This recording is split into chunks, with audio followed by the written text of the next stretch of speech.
Now, there are hundreds of ways that you could describe the taste of something, but giving you 100 words in this video wouldn't be helpful. So in this video, I'm just going to focus on the most common ones that you should know and a few extras. But first, a special thanks goes out to my Patreon supporters and channel members for supporting me to make these videos without having to go out and get random sponsors. And if you would like to join me in my quest to teach Korean to the entire world, well then you can support me in the description box below. I'll have links to my Patreon as well as my channel membership there. Okay, so first let's get the most basic ones out of the way. First we have 달다, meaning sweet. So if you were to eat something 단 것, so something sweet, well that would be like sweets. Next is 시다, meaning sour. In fact, one of my favorite kinds of kimchi is 신김치, which means sour kimchi. Next we have spicy, 맵다. Now I know scientists out there will tell me that spicy isn't technically a flavor, that it's just a pain signal,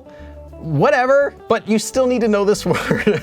But there is something you should know. If you were to have something that's described as 매운, so spicy, like kimchi, it's not gonna be just default kimchi, but 매운 kimchi exists, it's just spicier, and spicy kimchi is spicy. Next we have 짜다, which is salty. Now I guess you could have 짠 kimchi, would be really salty kimchi. You probably don't want to have too much of that. But something kind of fun is that 짜다 is also used to call someone stingy. So if you're calling someone salty, it actually means that they're cheap or stingy. And last but not least, we have 쓰다, which means to be bitter. So 쓴 음식 would be bitter food.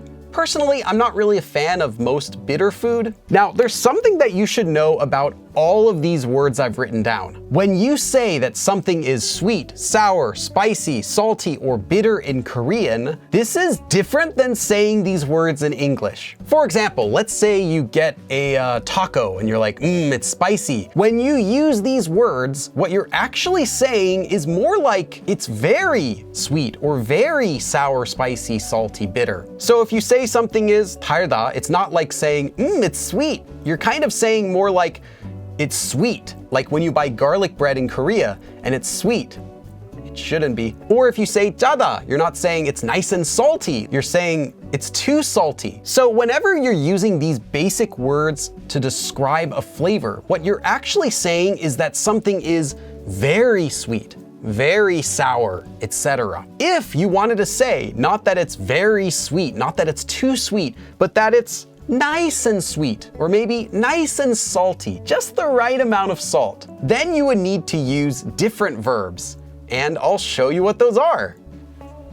달콤하다. So not that it's too sweet or very sweet, but it's nice and sweet. It's just the right amount of sweet. Versus saying 달다, which is just either very sweet or sugary sweet. Next we have 매콤하다. So this is not that something's very spicy, but it's just a bit spicy. It's the right amount of spiciness. It's nice and spicy. Next we have 새콤하다. 새콤하다 is sour, so it's nice and sour. In fact, there's a famous candy in Korea called 새콤 달콤. Can you guess what it tastes like? Yeah, it's kind of like sour and sweet, and it's like Starburst. For something that's nice and salty, you would use 짭짤하다. It's got the right amount of saltiness. It's a little bit salty. And finally, 쌉싸름하다 would be nice and bitter? Maybe, but it's kind of more like something is semi-sweet, or maybe bitter-sweet. But it doesn't necessarily have to be sweet. It's just that it's a little bit bitter. So you could use this to describe perhaps some vegetables. Okay, these are all of the standard flavors, but there are also a few more words that you should know. Let's talk about this one, 고소하다.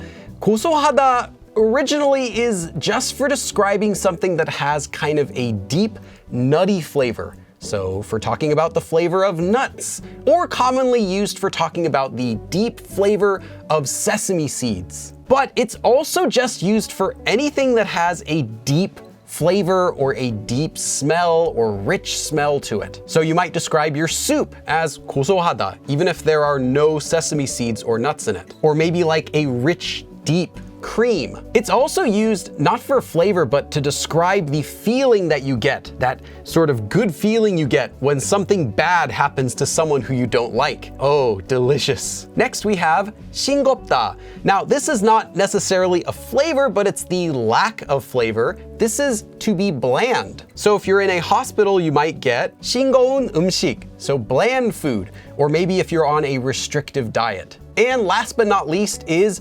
느끼하다. 느끼하다 means to be greasy, and it's typically used for fried food that just has too much grease on it. You can also use this word to describe someone who's being a bit too awkward, like maybe they're trying to over-compliment you to make you like them. You're being too much. It's too much grease. Now, this was far from a complete list of every single way to describe food, but let me know if I missed any useful ones in the comments below. Thank you again to my Patreon supporters and my channel members for supporting me and this channel in making videos. And if you're interested in helping out this channel, I'll put links to how you can join my Patreon and this channel in the description below. Thank you for watching, and I will see you again next time. 그럼 다음에 또 봐!